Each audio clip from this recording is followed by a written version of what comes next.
Bonjour, mon nom est Elisabeth Ruffian. Je suis étudiante en psychoéducation à la maîtrise à l'UQTR. Depuis toujours, je suis une grande amatrice des produits du terroir, des saveurs locales et des bières de microbrasserie. C'est pour ces raisons-là que j'ai décidé de m'impliquer dans le projet de bière de session. C'est une American Pale Ale.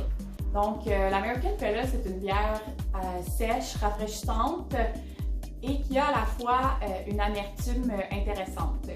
On va retrouver des saveurs agrumées, comme le citron, le pamplemousse et une finale herbacée. Au niveau de la couleur, c'est une bière qui va avoir une belle couleur jaune dorée et qui va être un peu trouble également.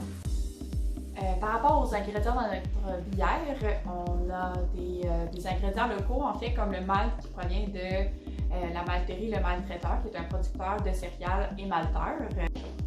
Pour ce qui est des houblons qu'on va retrouver dans notre bière, il y a l'Oral. En fait, c'est un houblon qui va apporter un goût floral, herbacé dans la bière. Et l'Equano Clio, qui est un houblon qui va apporter vraiment une saveur, un parfum particulier lors du brassage de la bière.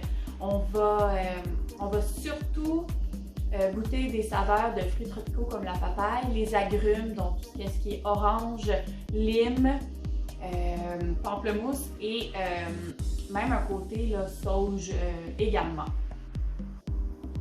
Ensuite, pour ceux qui pourraient mélanger l'American Pale Ale et l'Indian Pale Ale, donc la fameuse IPA, la différence c'est que notre bière a un IBU de 30 et les IPA ont normalement un IBU de 40 à 70 et même plus parfois.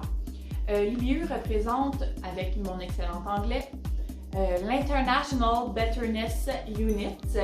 Donc, en fait, c'est la mesure du niveau d'amertume dans la bière. Qu'est-ce qui est super avec cette bière-là, c'est que c'est une bière qui est vraiment accessible à tous, selon nous.